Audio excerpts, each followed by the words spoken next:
Shalom Jemaat Gereja Mawasaron Sumatera yang dikasihi oleh Tuhan. Sukacita sekali bisa menyambut Anda semua yang beribadah bersama kami secara online.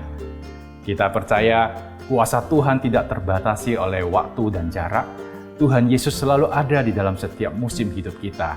Dan Tuhan selalu rindu memulihkan setiap keadaan kita di saat-saat ini.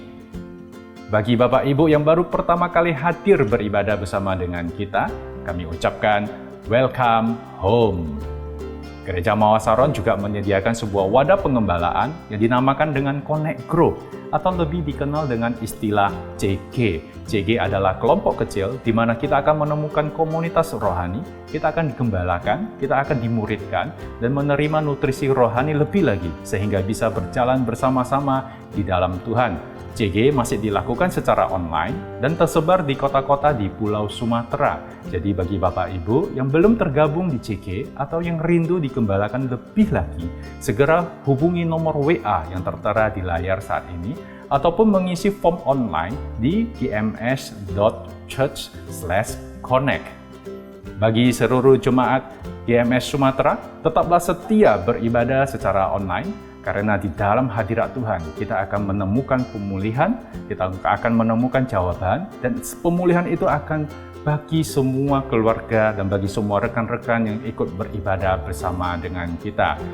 Bagi Bapak Ibu yang akan melakukan ibadah secara online, bisa mengikuti jadwal ibadah yang tertera di layar saat ini, baik ibadah umum, ibadah AOG, maupun ibadah Eagle Kids, melalui YouTube GMS Sumatera ataupun melalui website di gms.church/streaming/Sumatera.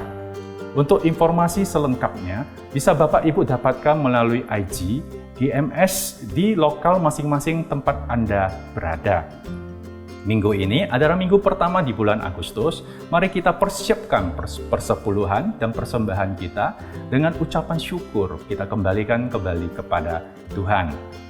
Dan pada saat kita akan melakukan persembahan, Bapak Ibu bisa melakukannya melalui transfer di nomor rekening yang tertera di layar ataupun menggunakan fasilitas QRIS dengan scan QR code yang tertera di layar juga pada saat ini. Dan sebelum kita memulai ibadah, mari kita berdoa terlebih dahulu. Tuhan Yesus, terima kasih Tuhan atas kesempatan, atas semua kesehatan, atas semua waktu, dan semua yang Engkau berikan di dalam hidup kami sehingga kami bisa tetap beribadah di dalam situasi-situasi secara online. Kami percaya Tuhan belum selesai di dalam kehidupan kita dan kami mau terus mencari Tuhan, melihat wajah-Mu Tuhan, sehingga kami bisa mendapatkan jamahan-Mu, kami akan mendapatkan pemulihan, kami akan mendapatkan kemenangan, dan kami juga akan mendapatkan kelepasan di setiap aspek hidup kita. Dan kami mau Tuhan mendengarkan suara-Mu lebih lagi, karena suara-Mu yang terutama di dalam hidup kami, dan ajarilah kami untuk menjadi pelaku firman yang baik. Kami siap untuk masuk ke dalam hadirat-Mu, kami mau beribadah kepada Engkau, dan hanya fokus kepada Engkau saja. Di dalam nama Tuhan Yesus kami berdoa dan kami bersyukur. Haleluya. Amin. Tuhan Yesus memberkati.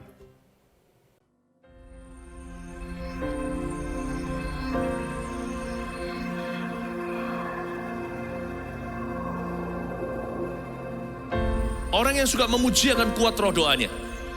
Orang yang berdoa pasti berakhir memuji. Karena Allah bertata di atas pujian. Siapa memuji, Allah mengatasi hidupnya.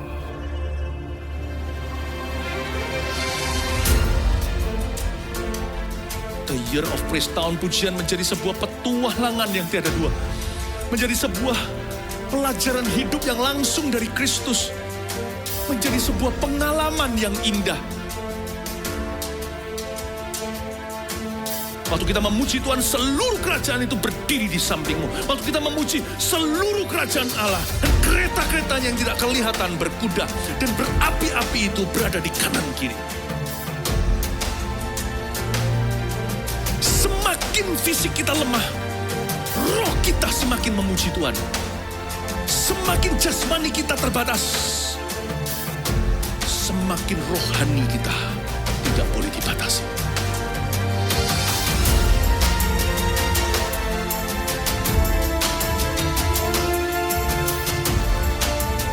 welcome to the year of praise and provision. Mari kita mengizinkan Tuhan merajut rancangan yang belum pernah kita bayangkan.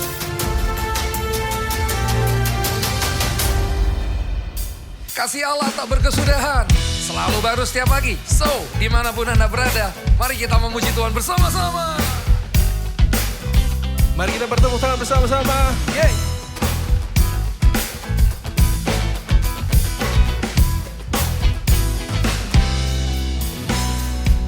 Kasih Allah tak berkesudahan, selalu baru setiap pagi. Rahmat-Nya pun tak pernah berakhir seumur hidupku. Katakan kasih Allah. Kasih Allah tak berkesudahan, selalu baru setiap pagi. Rahmat-Nya pun tak pernah berakhir seumur hidupku. Dengan sukacita ku kan menari, dengan sorak-sorai memuji, ku naikkan pujian, haleluya, nyanyi bagi Dia Sang Raja, nyanyi bagi Dia Sang Raja. Katakan kasih Allah. Kasih Allah tak berkesudahan, selalu baru setiap pagi. Rahmat-Nya pun tak pernah berakhir seumur hidupku. Katakan kasih Allah. Yeay. Kasih Allah tak berkesudahan, selalu baru setiap pagi. Rahmat-Nya pun tak pernah berakhir seumur hidupku. Dengan sukacita ku kan menari, dengan sorak-sorai memuji, ku naikkan pujian, haleluya, nyanyi bagi Dia Sang Raja, nyanyi bagi Dia Sang Raja. Karena dengan sukacita, dengan sorak-sorai memuji, ku naikkan pujian, haleluya, nyanyi bagi Dia Sang Raja, nyanyi bagi Dia. Sekali lagi katakan dengan sukacita. Amin. Hey. Dengan sorak-sorai memuji, ku naikkan pujian, haleluya, nyanyi bagi Dia Sang Raja, nyanyi bagi Dia Sang Raja, nyanyi bagi Dia Sang Raja, nyanyi bagi Dia Sang Raja selamanya.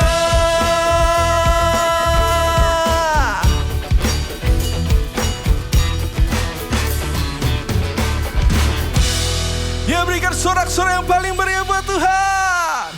Mari beri yang terbaik buat nama Tuhan. Haleluya.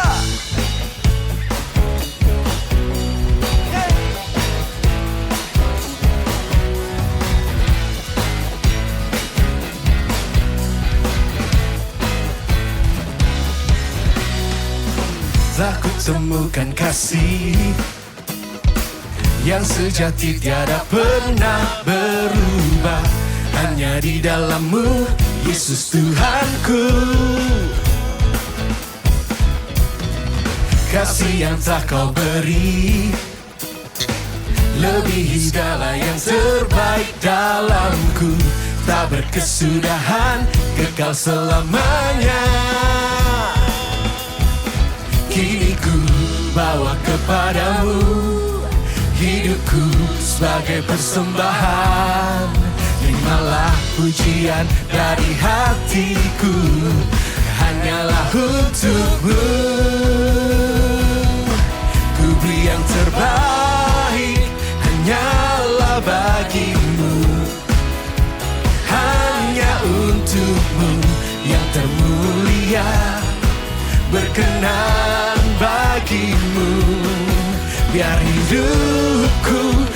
bersinar bagi kemuliaan dan keagungan-Mu Tuhan.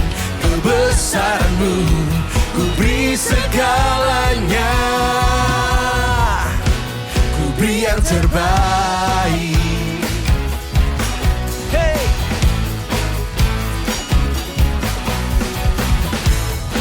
Haleluya!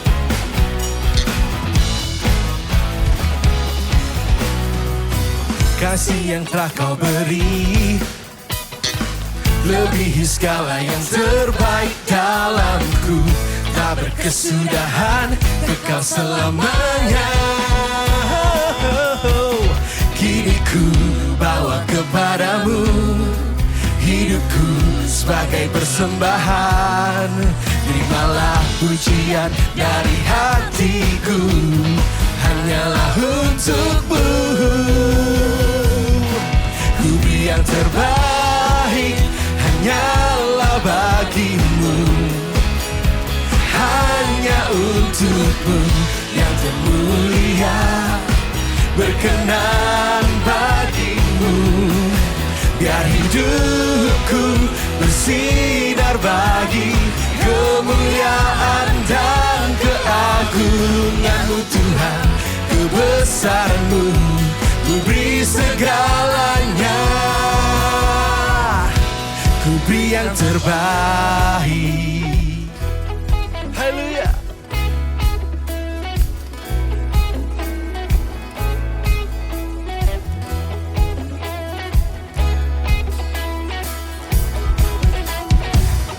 Paparap, paparap, paparap, paparap, paparap,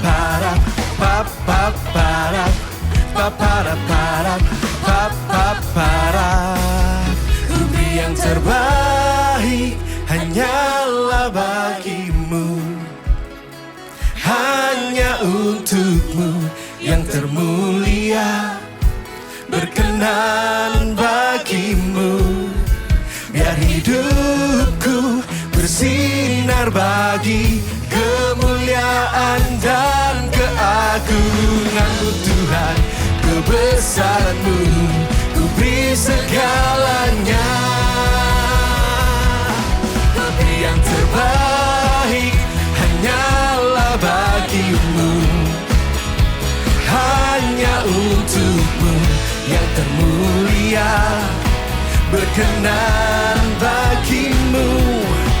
Biar hidupku bersinar bagi kemuliaan dan keagungan-Mu Tuhan. Kebesaran-Mu ku beri segalanya, ku beri yang terbaik.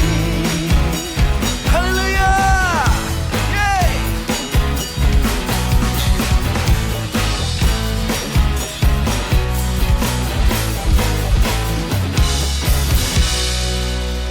Haleluya.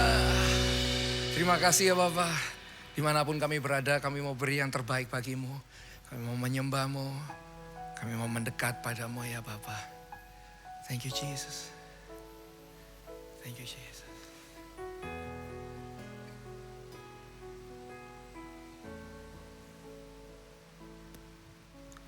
Bapa, Kau setia.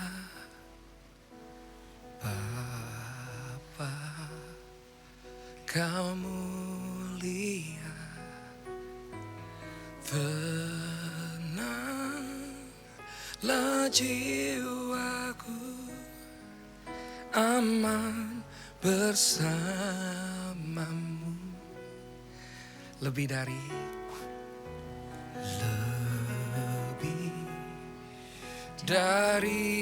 harta, Kaulah segalanya. Tenanglah jiwaku dalam hadirat-Mu.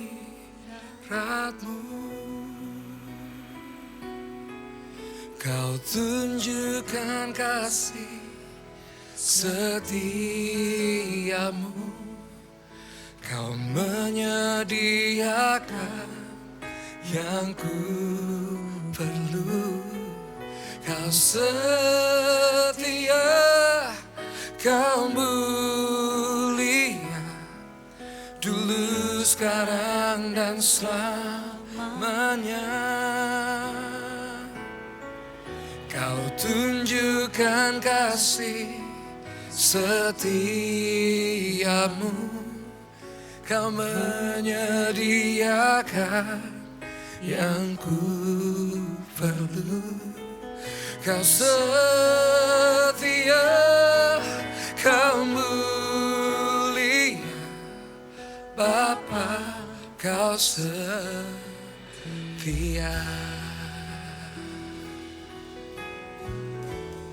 Mari sama-sama nyanyikan Bapa. Bapa, kau setia. Bapa, kau mulia. Tenanglah jiwaku, aman bersamamu.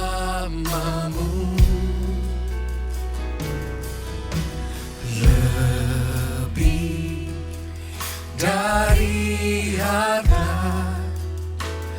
Kaulah segalanya. Tenanglah jiwaku dalam hadiratmu.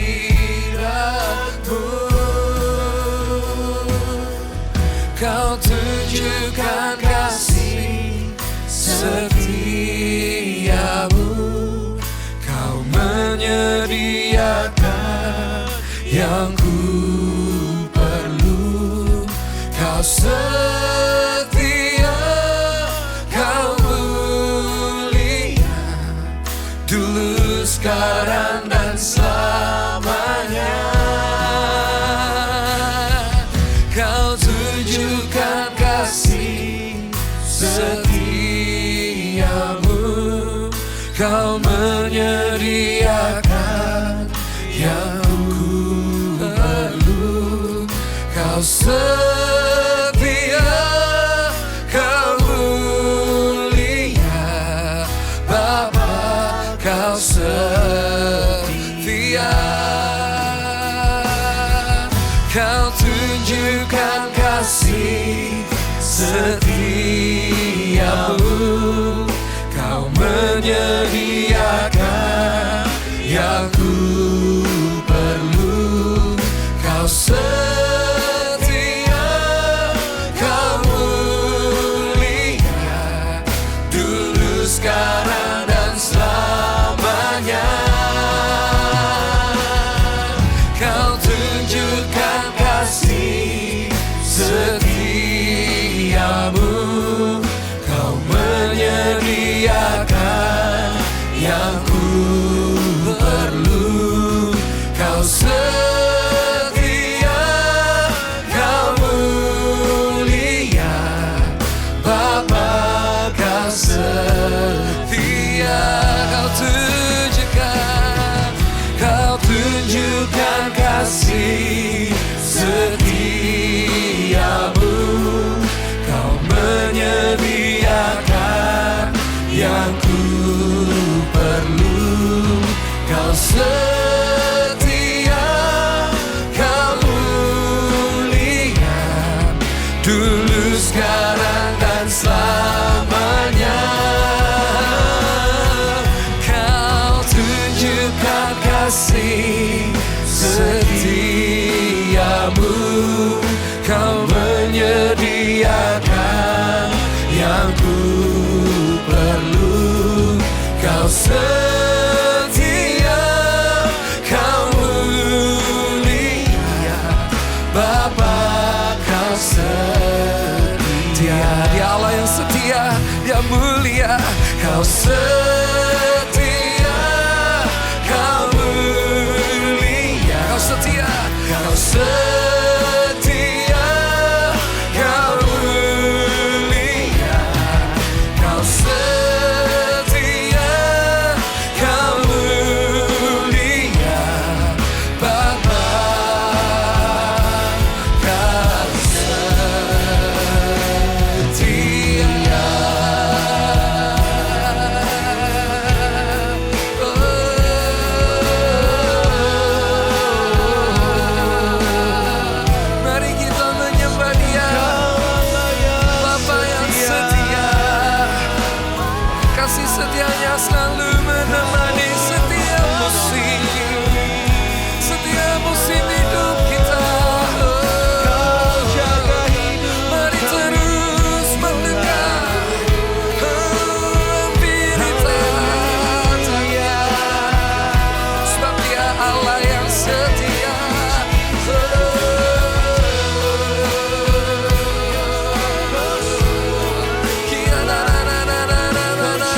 Kuangkat tanganku Yesus, memuji perbuatan-Mu.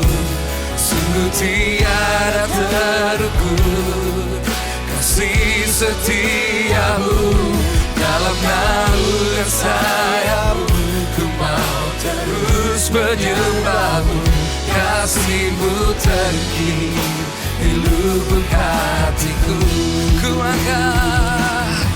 Kuangkat tanganku Yesus, memuji perbuatan-Mu. Sungguh tiada terukur kasih setia-Mu. Dalam naungan sayap-Mu, ku mau terus menyembah-Mu. Kasih-Mu terukir di lubuk hatiku.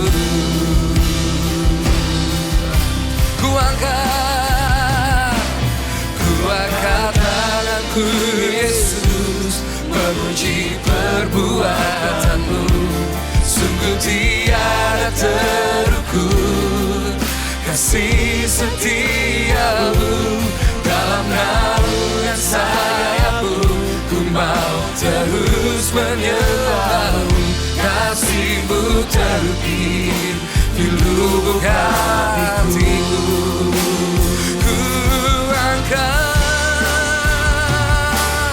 Kuangkat tanganku Yesus, memuji perbuatan-Mu. Sungguh tiada terukur kasih setia-Mu. Dalam naungan sayap-Mu, ku mau terus menyembah-Mu. Kasih-Mu terukir di lubuk hatiku.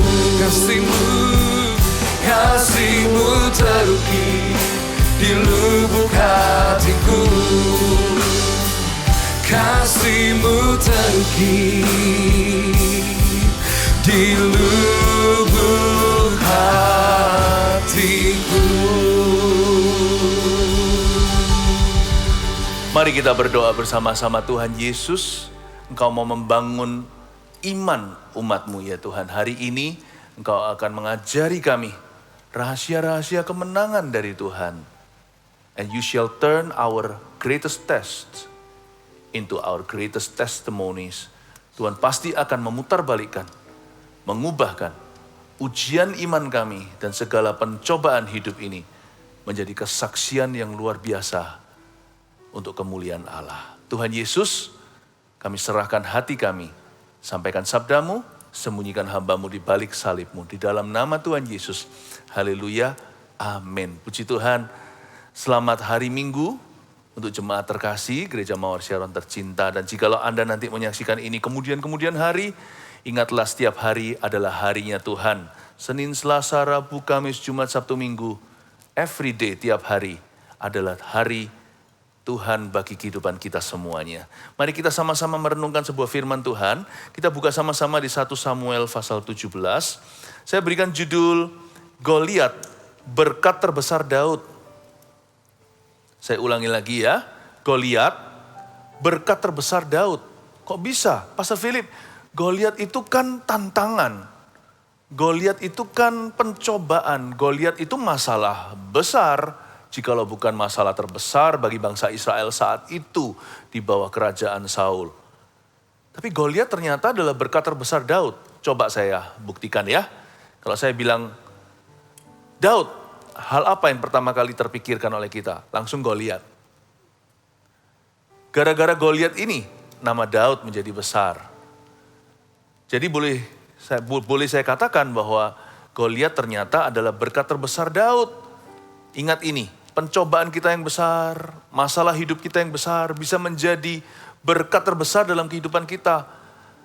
Our life's greatest test could be our life's greatest testimony. Mari kita sama-sama baca ayatnya 1 Samuel pasal 17 ayat 12.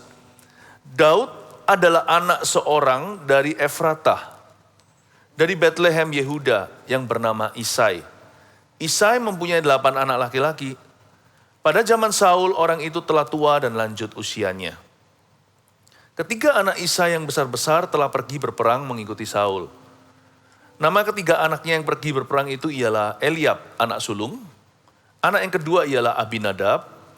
Dan anak yang ketiga adalah Syamah. Daudlah yang bungsu. Jadi ketiga anak yang besar-besar itu pergi mengikuti Saul. Tetapi Daud selalu pulang daripada Saul untuk menggembalakan domba ayahnya di Bethlehem. Jadi di situ silsilah Daud diceritakan sesingkat-singkatnya. Daud itu siapa, papanya itu siapa, papanya sudah tua. Jadi Daud ini anak yang paling bungsu ternyata. Jadi usianya itu berjarak jauh bahkan sama koko-kokonya. Belum lagi sama papanya. Daudlah yang bungsu. Tuhan tuh ahlinya membuat sebuah twist dalam sejarah manusia. Justru yang paling kecil itu menjadi yang terbesar. Yang melayani jadi tuan atas saudara-saudaranya. Ada banyak cerita di perjanjian lama bahkan perjanjian baru. Kalau perjanjian lama seperti Yusuf. Yusuf itu sebelum Benyamin lahir dia yang paling kecil. Tapi siapa sangka suatu hari dia menjadi majikan atas semua saudara-saudaranya. Sehingga mereka semuanya akhirnya tunduk dan mengakui kebesarannya. Saulus yang kemudian menjadi Rasul Paulus itu orang yang menganiaya gereja, membunuh hamba-hamba Tuhan. Akhirnya dia menjadi rasul besar. Jikalau bukan rasul terbesar, jikalau kita berkata soal, kalau kita mempertimbangkan sejauh apa Injil dibawanya. Dia yang membawa Injil kepada bangsa-bangsa bukan Yahudi. Gara-gara Paulus ini, kita bisa menikmati Injil hari ini. Di Asia, di Indonesia. Tuhan itu paling hebat. Menjadi mastermind untuk mengangkat orang-orang yang lemah dan memilih mereka untuk mempermalukan orang-orang yang sok pintar. Dunia ini yang mengaku-ngaku punya hikmat, mereka yang bijaksana tertangkap dalam kebodohan, tapi orang yang dianggap bodoh atau dibodohkan oleh dunia, mereka itu yang menjadi pemimpin yang terbesar. Tuhan pandai sekali untuk memimpin orang lemah dan mengubahnya menjadi kekuatan. Supaya di mana ada kelemahan kita, di situ kekuatannya sempurna bekerja. Daudlah yang bungsu, dia yang paling kecil dia pupuk bawang, tapi jadi lakon dalam cerita. Kalau kita baca ini, kita harusnya bisa punya curiga ilahi bahwa pencobaan yang aku alami, semua masalah yang aku lalui ini, mungkinkah Tuhan bermaksud menjadikannya kesaksian yang luar biasa? Jadi jangan lekas kecewa, apalagi putus asa, jangan hambar hatimu, atau jangan tawar semangatmu.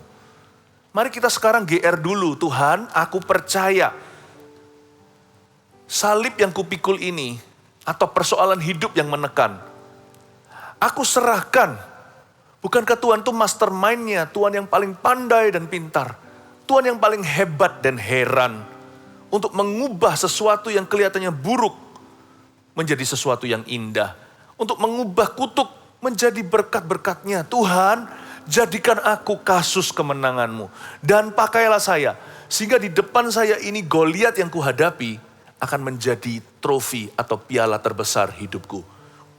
Kita harus minta agar Tuhan mengubah Goliat momok itu, atau monster Israel, monster terhadap kaum Israel maksudnya, mengubahnya menjadi batu loncatan bukan batu sandungan. Menjadi batu tumpuan. Tuhan pakai Goliat Tuhan. Minta Tuhan pakai masalahmu. Lord, use my problems, will you?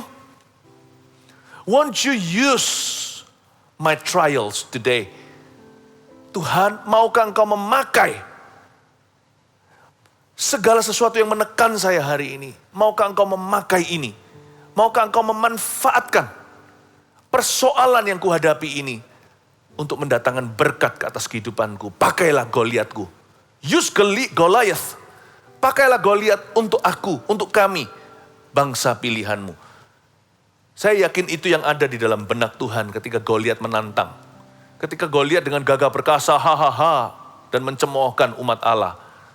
Tuhan punya maksud mulia, menjadikan dia berkat untuk mereka. Setiap senjata ditempa melawanmu tidak akan berhasil. Malahan menjadi peluru keberhasilanmu. Menjadi anak panah suksesmu. Pakai Goliatku.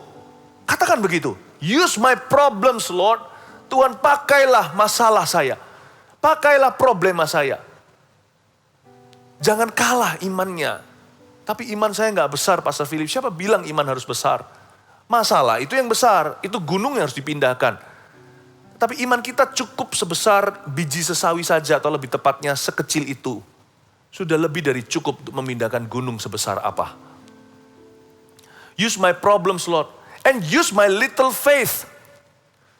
Pakailah imanku yang kecil dan kerdil, Tuhan. Imanku tidak besar.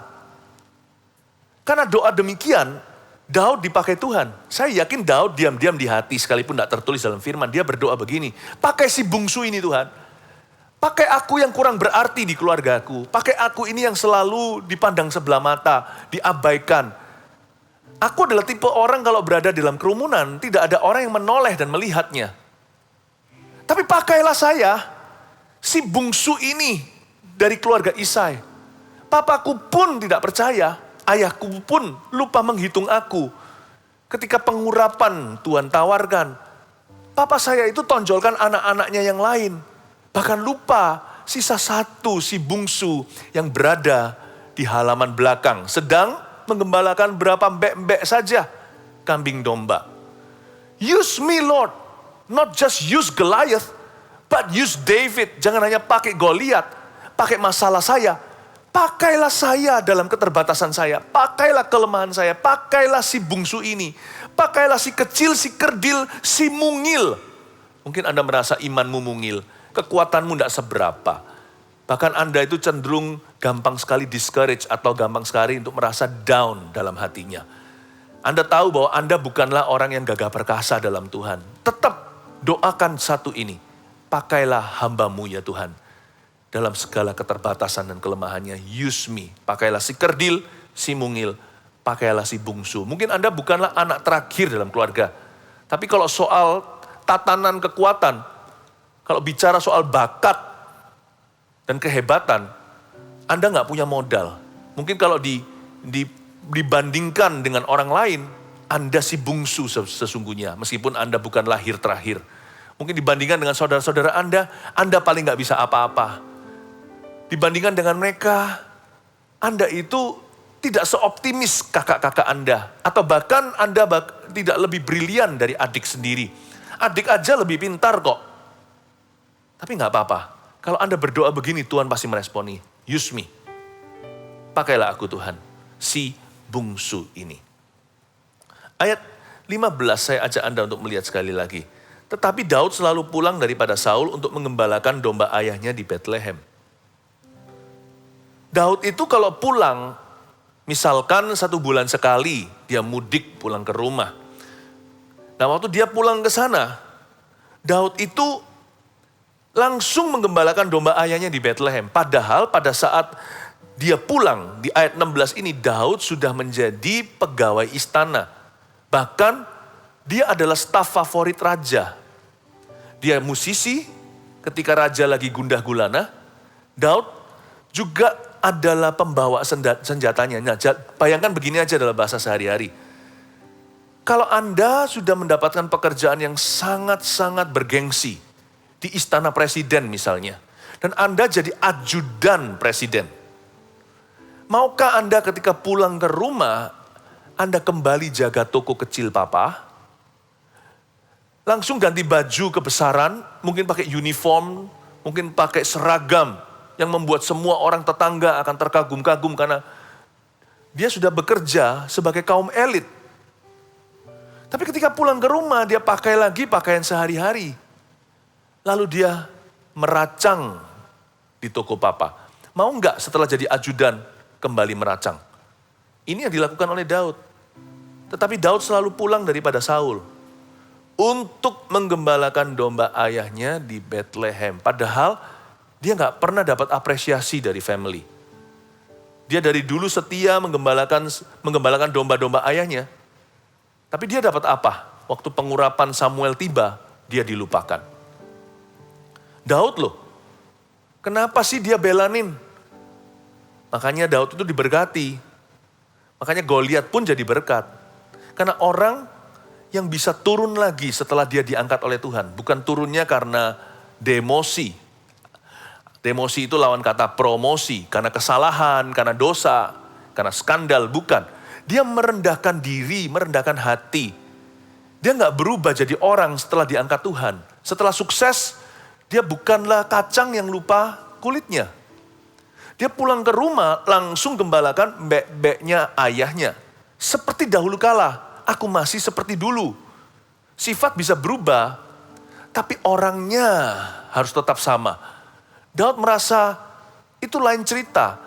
Masalah soal aku diangkat oleh Tuhan sekarang menjadi staf favorit istana. Menjadi pembawa senjata atau ajudan raja.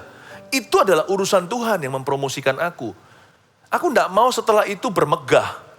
Kalau aku pulang ke rumah, aku tetap Daud yang sama bagi papa. Tetap Daud yang sama adik bagi kakak-kakakku. Jangan berubah gitu loh.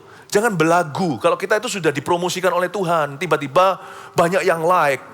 Followersnya, ini zaman ini bahasa modernnya ya, followersnya wah mulai tsunami. Banyak sekali, tiba-tiba viral lah apa. Lalu semua orang populer, nama Anda mulai didengungkan di rumah-rumah. Jangan berubahlah jadi orang. Kita nggak perlu belagu. Kenapa? Tuhan paling benci orang kayak begitu. Sifat kayak gitu lebih tepatnya, Tuhan nggak suka. Daud itu loh, dia nggak show attitude.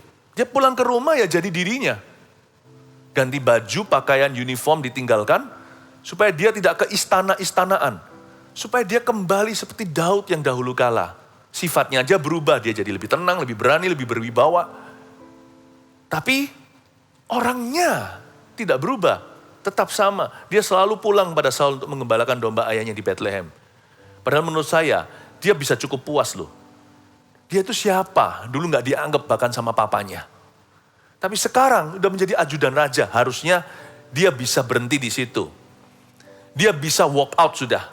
Dia bisa cash out. Seharusnya dia berkata, cukup sudah, aku cukup tinggi. Tapi orang yang rendah hati, Tuhan tidak akan cukup meninggikannya. Ini belum apa-apa.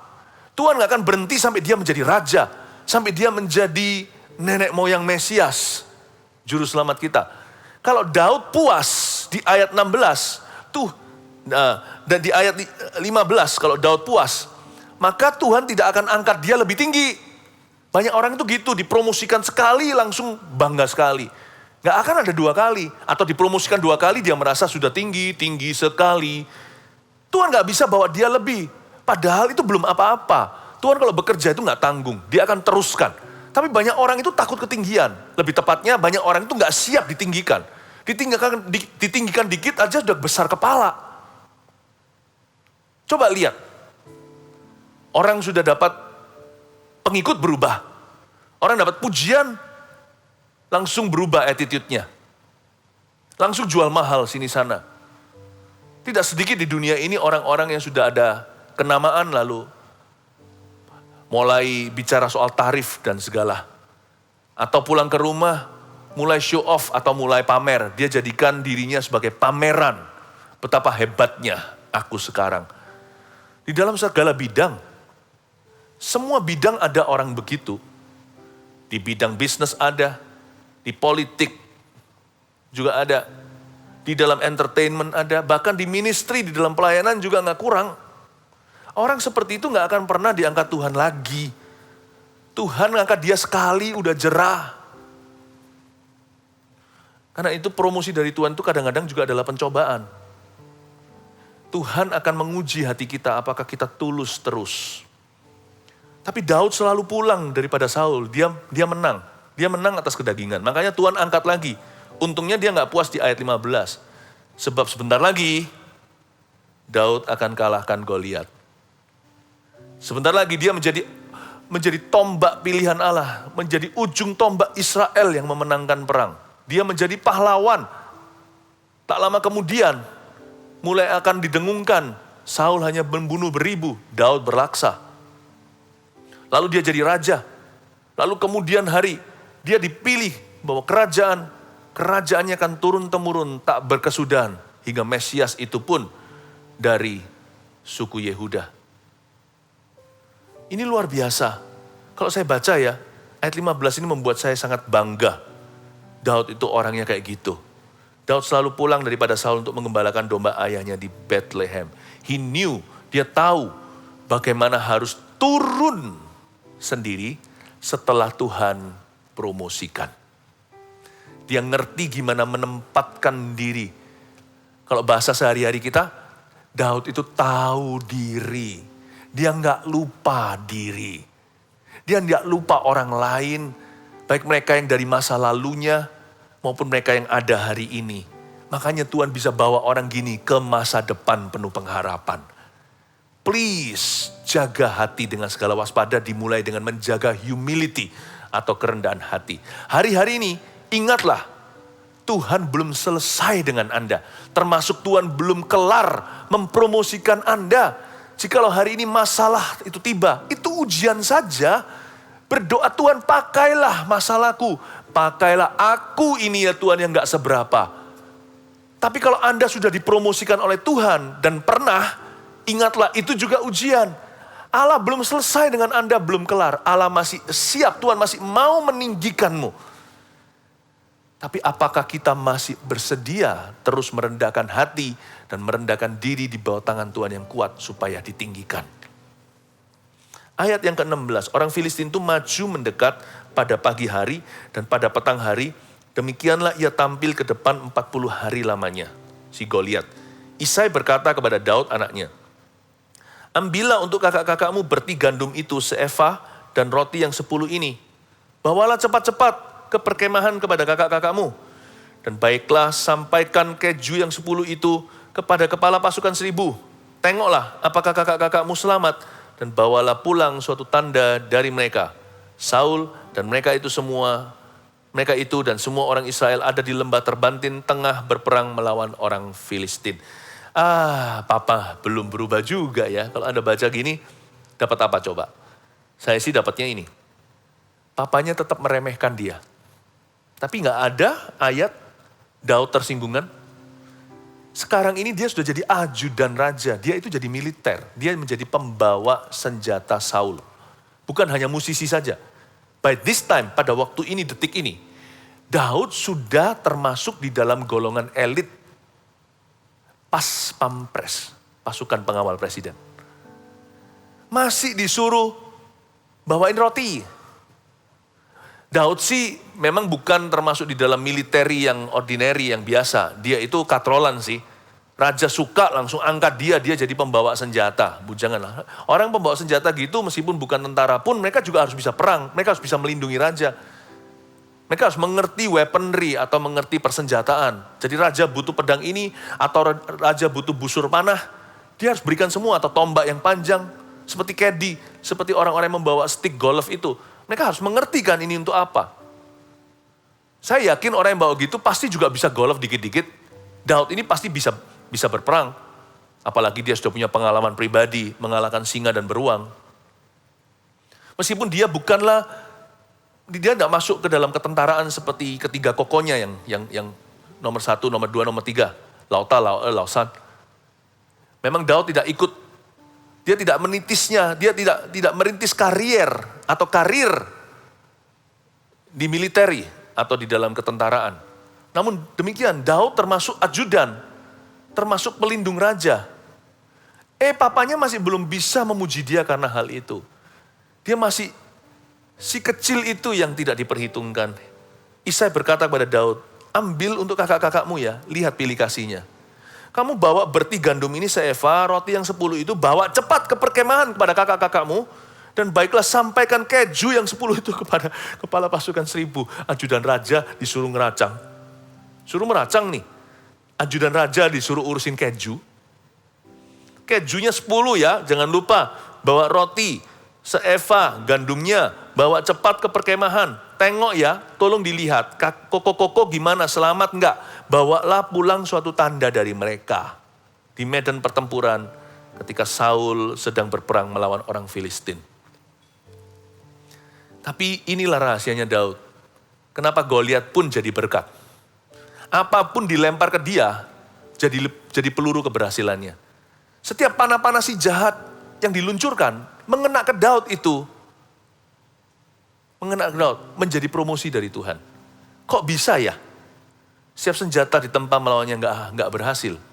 Malah menjadikan Daud semakin berhasil. Why? Why everything turns into a blessing. Kenapa segala sesuatu menjadi berkat dalam kehidupan Daud. Saya beritahu rahasianya. Dia punya satu covenant atau suatu perjanjian dengan Tuhan. Kita harus pegang ini. Di masa yang baik, masa yang susah di hidup kita, pegang jangan lepaskan. Perjanjian Daud dengan Tuhan itu ministry. Pelayanan. Daud itu datang ke medan pertempuran. Lain sama koko-kokonya. Koko-kokonya datang ke medan pertempuran to fight. Untuk berkelahi, untuk berperang. Dan bawa pedang. Daud datang ke medan pertempuran. Membawa gandum. Membawa roti, membawa keju untuk memberi orang lain makan. Dia datang dengan roh pelayanan. Seperti Yesus. Nanti keturunan Daud juga. Singa dari Yehuda itu. Bagaimana Yesus mengalahkan iblis? Bagaimana Yesus mengalahkan maut? Dia menanggalkan jubahnya. Lalu menyingsingkan lengan bajunya. Dan menaruh apron atau menaruh kain pada pinggangnya. Lalu dia berlutut untuk mencuci kaki murid-muridnya. Dia berkata, anak manusia, sekalipun kau menyebut aku guru dan Tuhan, aku datang untuk melayani, bukan untuk dilayani. Bagaimana dia melayani kehendak Bapaknya. Dan melayani kebutuhan kita, dan kebutuhan kita yang paling mendalam adalah keselamatan. Dan di atas Kalvari itu dia memberi diri. Dengan cara demikian, dia remukkan kepala setan. Dan dia mengalahkan musuh terbesar kita. Sama seperti nenek moyangnya, Raja Daud. Datang ke medan pertempuran, membawa jiwa yang melayani. Membawa roh pelayanan, membawa keju, gandum, dan roti. Do you know that ministry is covenant with God? Pelayanan adalah perjanjian dengan Tuhan. Melayani lebih sungguh.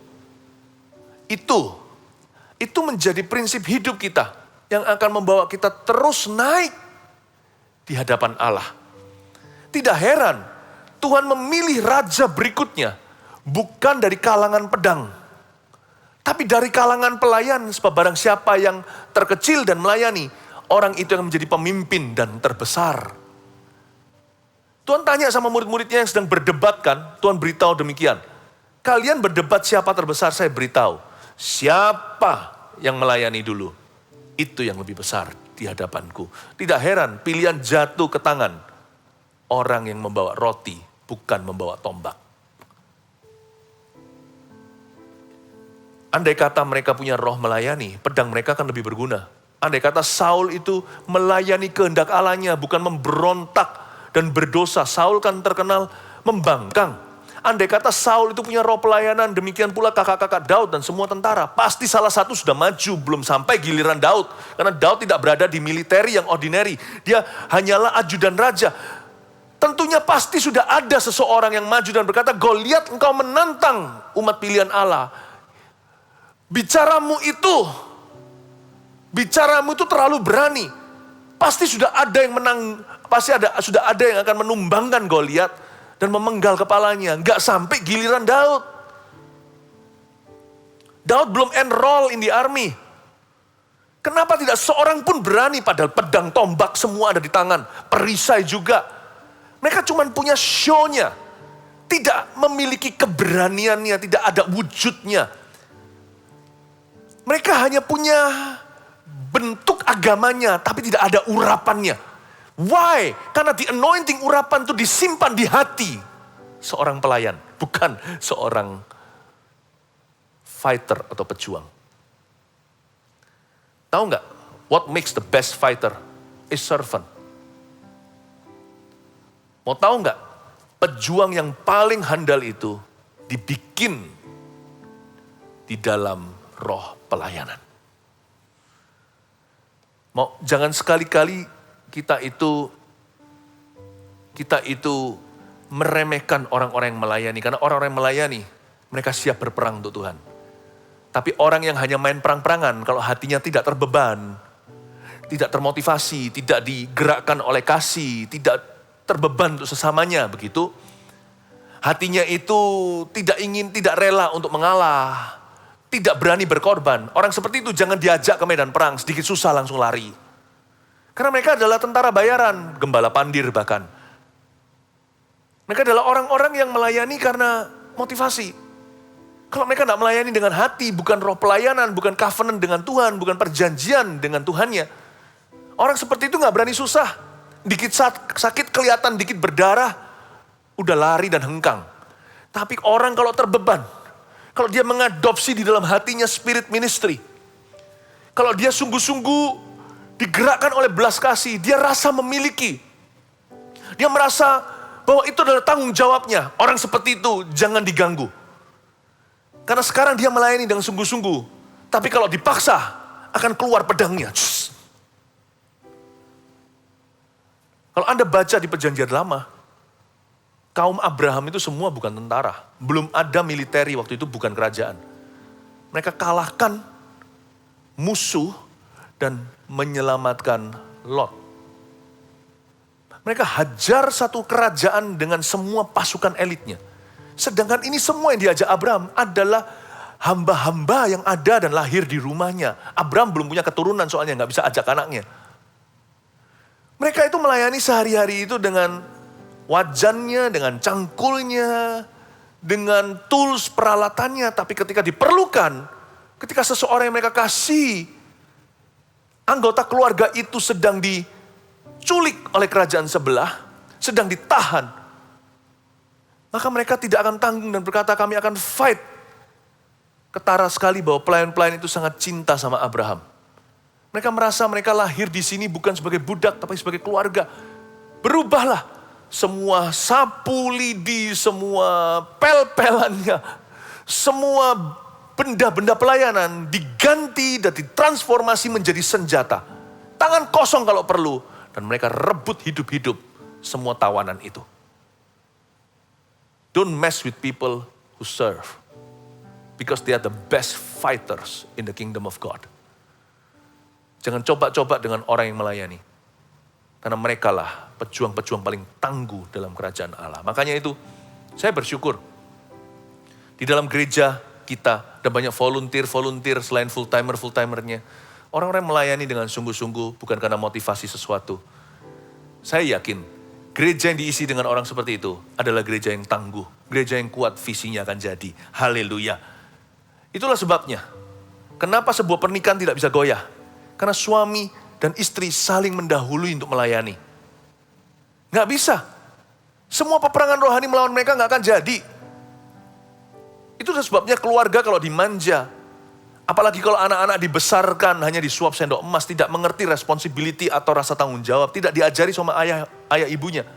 Pentingnya untuk melayani. Supaya tidak masuk ke dalam jiwa mereka roh materi. Supaya mereka bisa mengerti bahwa semua ini adalah berkat Allah. Kami hanyalah pengelola.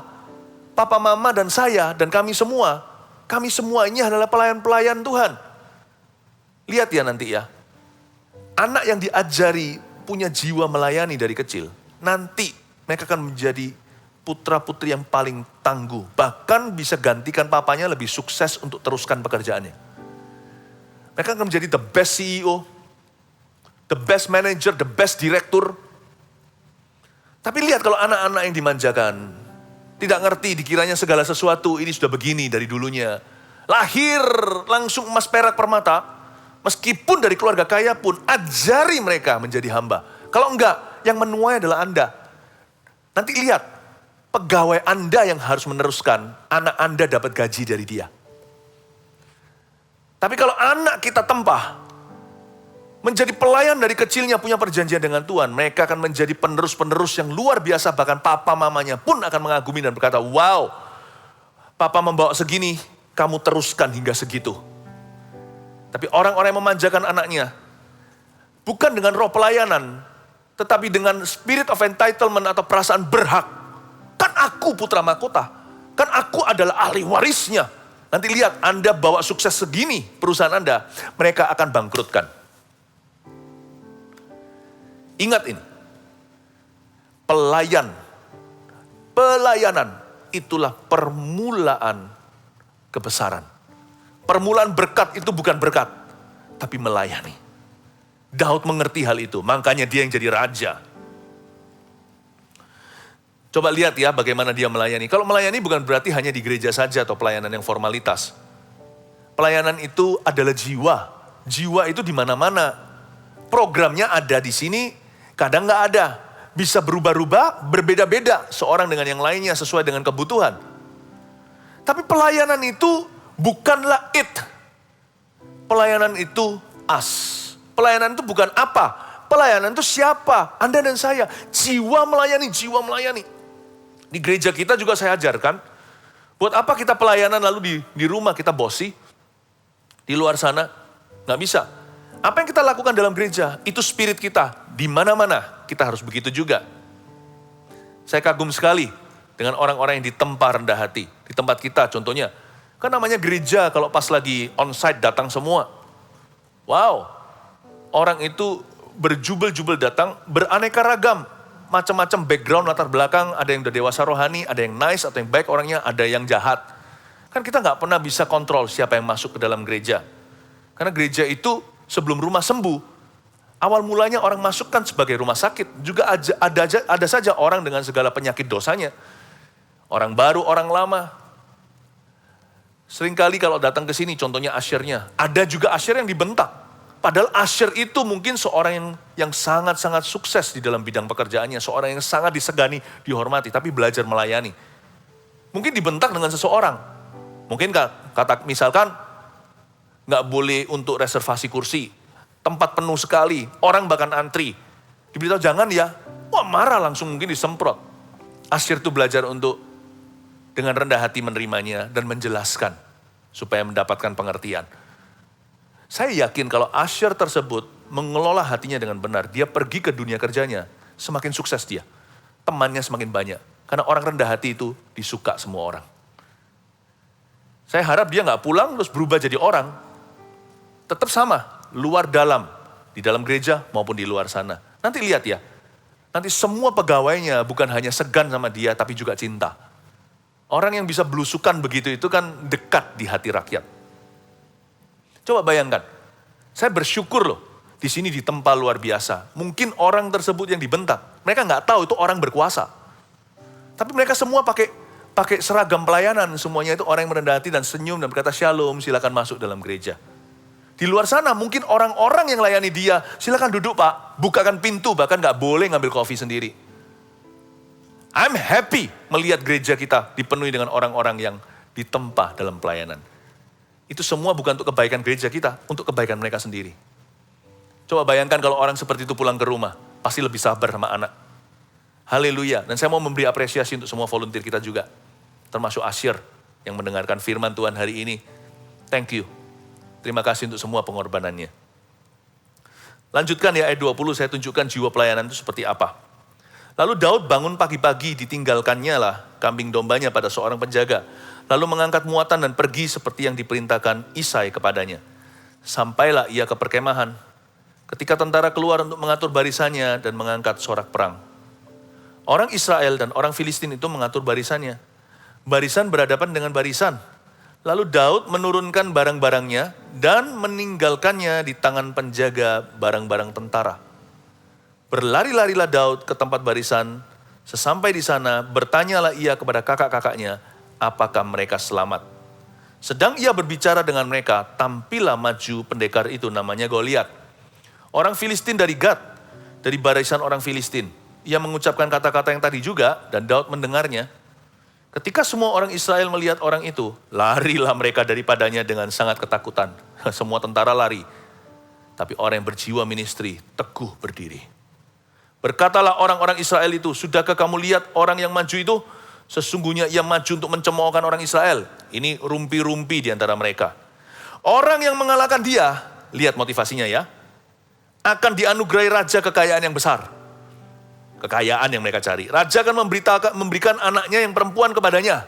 Nafsu. Dan kaum keluarganya akan dibebaskannya dari pajak di Israel.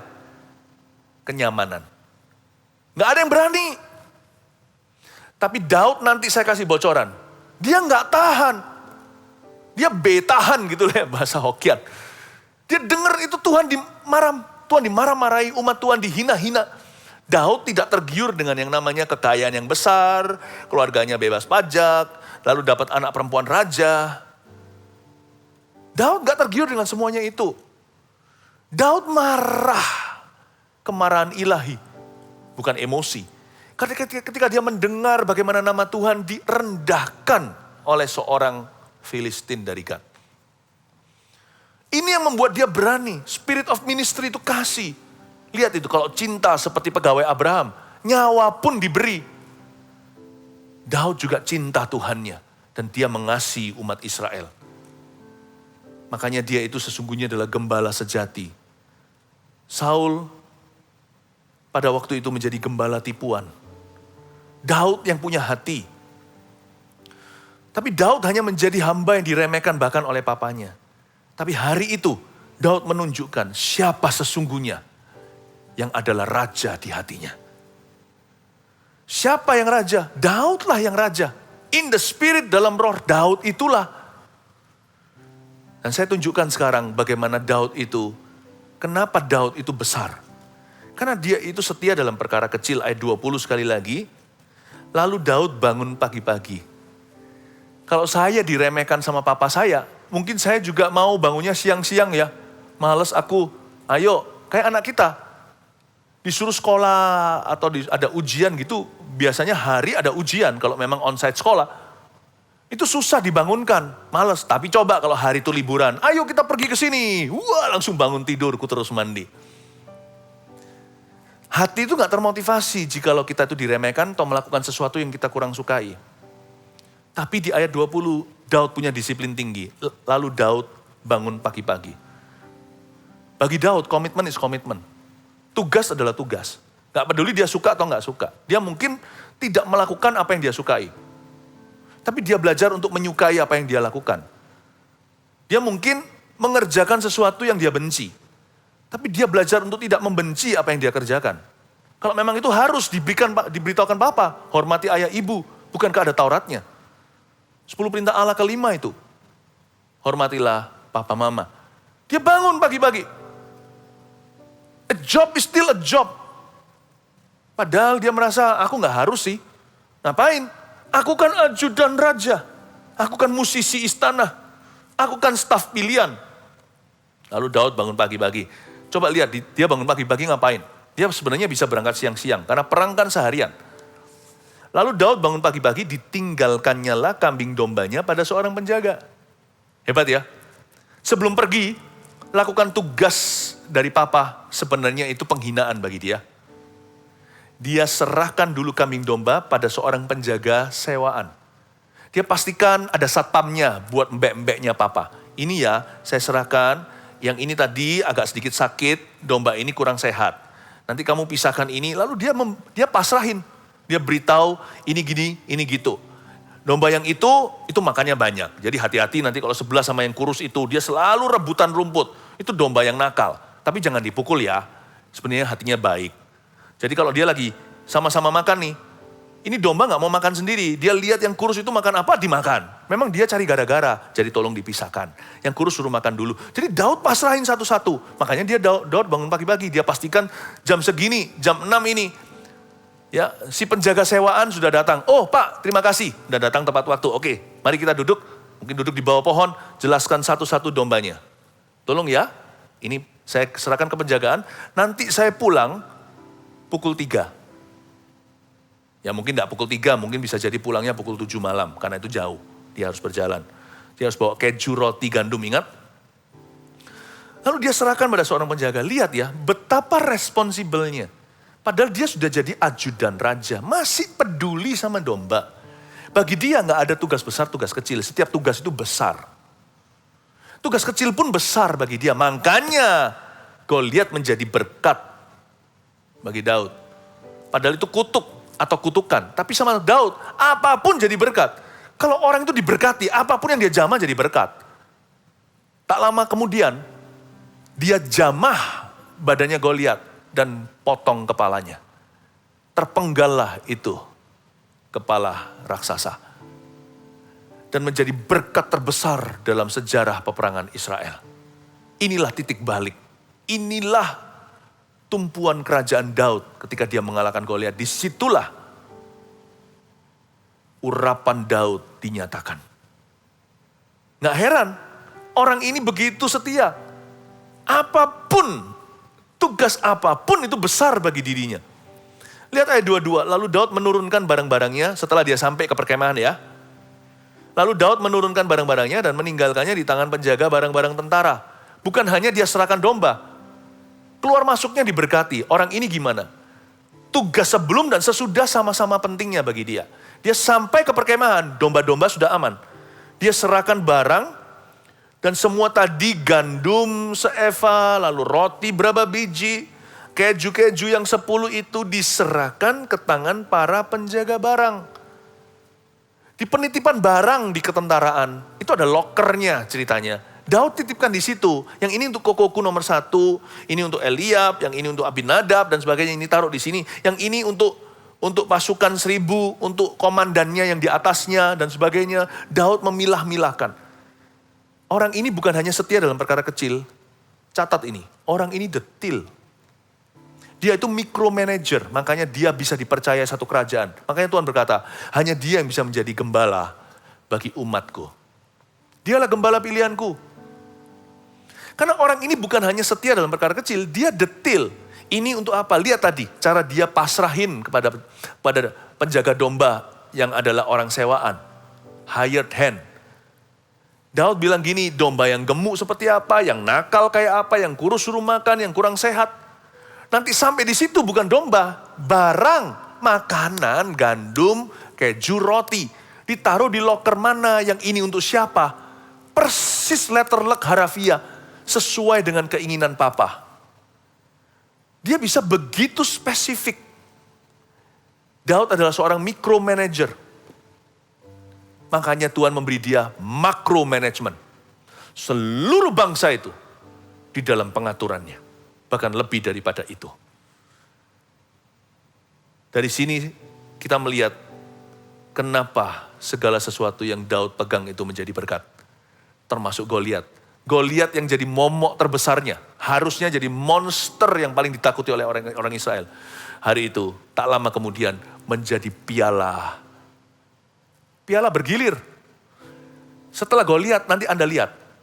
Berikut-berikutnya ada ponakan Daud, ada siapa dalam ketentaraan, di bawah pasukan, di bawah kepemimpinan Daud. Nanti ada 4 raksasa lain yang dibunuh oleh lainnya. Salah satunya adalah saudara Goliat, raksasa juga. Itu jatuh di tangan kerabat Daud. Luar biasa sekali. Momok atau nightmare atau mimpi buruk Israel berubah menjadi mimpi indah, menjadi mimpi dan penglihatan untuk hari-hari ke depan. Saya yakin kalau kita hari ini belajar setia dulu dalam perkara kecil dan sederhana, tidak mengeluh. Saya yakin kalau kita berani detil, spesifik, menjadi seorang micromanager, seperti mikrobah kecil-kecil sekali, semua masing-masing itu tidak ada tugas kecil, semua tugas besar. Saya kok yakin ya, your greatest test today and trial, masalah atau pencobaan hidup Anda terbesar sekarang, bisa jadi piala bergilir dalam keluargamu. Bisa menjadi your greatest testimony atau menjadi kesaksianmu yang luar biasa kemudian hari. Tetaplah setia, sebab Tuhan mau memberkati Anda. Saya tidak lanjutkan ayat berikutnya, nanti minggu depan saya akan lanjutkan dari mana kita berhenti. Saya akan cerita lebih lanjut, lebih detail, lebih dalam lagi soal Daud soal Daud, seorang pribadi yang lebih dari pemenang di mata Tuhan. Mari kita sama-sama siapkan hati kita untuk disirami urapan baru lewat firman yang sudah dibagi. Saya berdoa ada kuasa menyertai, akan ada pengalaman hidup yang akan Tuhan sertakan. Saya doa di dalam nama Yesus. Pencobaan dan permasalahanmu terbesar akan menjadi kesaksianmu yang paling luar biasa. Jemaat katakan amin. Praise the Lord. Haleluya. Jadikan aku indah yang kau pandang mulia, seturut karyamu di dalam hidupku. Ajarku berharap hanya kepadamu, taat dan setia kepadamu Tuhan. Jadikan aku indah yang kau pandang mulia, seturut karyamu di dalam hidupku. Ajarku berharap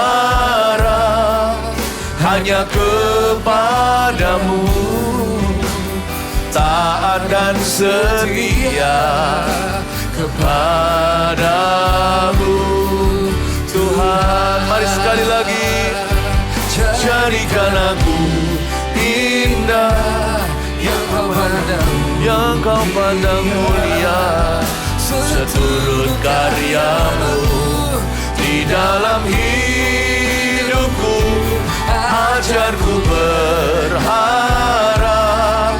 hanya kepadamu, taat dan setia kepadamu, taat dan setia, taat dan setia kepadamu Tuhan. Taat dan setia, taat dan setia kepadamu Tuhan. Mari kita serahkan setiap pencobaan yang kita alami. Mari kita serahkan setiap permasalahan hidup kita kepada Tuhan. Use that. Pakailah permasalahanku Tuhan. Pakailah persoalan hidupku. Pakailah problemaku. Mari kita berdoa begitu. Mari kita sama-sama berdoa. Pakailah saya ya Tuhan. Pakailah kami. Angkat tanganmu, sembah Dia. Mari kita masuk lebih dalam lagi dalam hadirat-Nya. Oh Ramaya Sandara Ramaya Se. Iya Ramaya Sandara Ramaya Se. Iya Ramaya Sandara Ramaya. Iya Ramaya Sandara Ramaya. Iya Ramaya Sandara Ramaya. Iya Ramaya Sandara Ramaya So.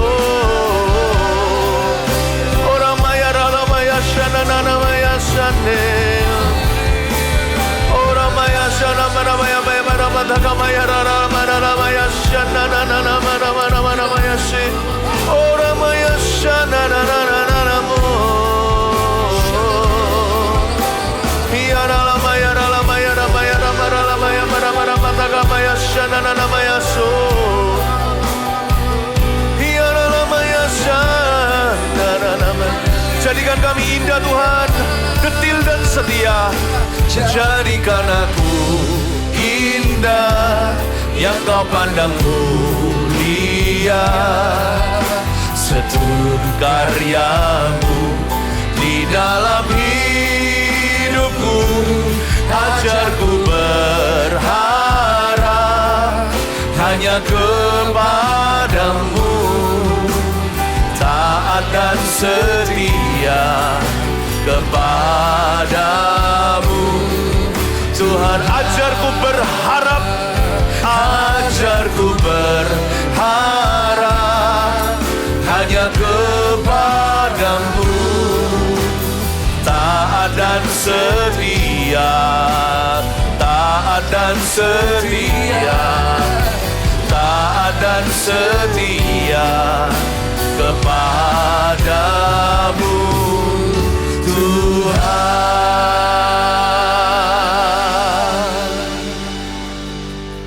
Hari ini juga adalah hari di mana kita mempraktekkan sebuah disiplin rohani, yaitu mengembalikan persembahan persepuluhan kita kepada Tuhan. Di tangan saya ada amplop sebagai simbol untuk ketaatan kita. Saya akan angkat dimanapun Anda berada, jemaat Gereja Mawar Sharon tercinta. Mari kita angkat tangan kita bersama-sama dan kita akan berdoa, mempersembahkan hidup kita sebelum kita memberikan persembahan kepada Tuhan. Terima kasih Tuhan, kami hari ini diberikan Tuhan sebuah kesempatan untuk mempraktekkan taat dan setia secara finansial juga. Tidak semua orang dalam kondisi kelimpahan. Hari-hari ini adalah hari-hari yang susah. Tapi hamba-Mu percaya ya Tuhan Yesus, roh memberi tidak bisa dicuri. Sampai kapanpun kami akan terus memuliakan Tuhan dengan harta kami. Sebab yang kami sembah adalah Tuhan Yesus, bukan mamon sama sekali. Bagi orang yang memberikan dari kelebihan, dan bagi orang yang memberikan dari kekurangannya. Tuhan Yesus, Engkau sertai umat-Mu, berikan sukacita di hati, bahwa kami hari ini mengembalikan persembahan persepuluhan, karena kami tahu diri, dan kami mengasihi. Terima kasih Tuhan, urapi gereja-Mu untuk bisa mengelola, hingga 1000 gereja 1 juta murid berdiri dan terjadi. Semua untuk kemuliaan Tuhan di dalam nama Tuhan Yesus Kristus. Haleluya. Amin. Terima kasih Yesusku buat anugerah yang Kau beri, sebab hari ini Tuhan adakan syukur bagimu. Terima kasih Yesusku buat anugerah yang Kau beri, sebab hari ini Tuhan adakan syukur bagimu. Terima kasih Tuhan. Oh, terima kasih Yesusku buat anugerah yang Kau beri, sebab hari ini Tuhan adakan syukur bagimu. Sebab hari ini Tuhan adakan syukur bagimu. Sebab hari ini harinya Tuhan, sebab hari ini Tuhan adakan syukur bagimu. Kita akan menerima doa berkat sambil kita mengangkat tangan. Saya rasakan hati saya rindu sekali dengan Anda. Tuhan mengasihi setiap jemaat tercinta ke dalam tangan Tuhan. Sambil mengangkat tangan, kuserahkan jemaat ini di bawah kaki Yesus. Kupersembahkan mereka Tuhan. Jadilah gembala agung selalu ketika kami gembala-gembala di bumi. Kepanjangan tangan-Mu tidak bisa menjaga mereka secara langsung.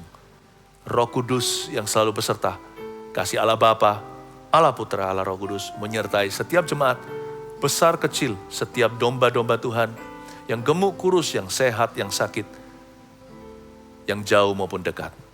Terimalah berkat dalam nama Yesus. Amin. Love you. Marilah sambut Sang Raja yang telah lahir bagi kita semua yang percaya kepadanya. Tidak binasa, Dia tebus dosa manusia dan beri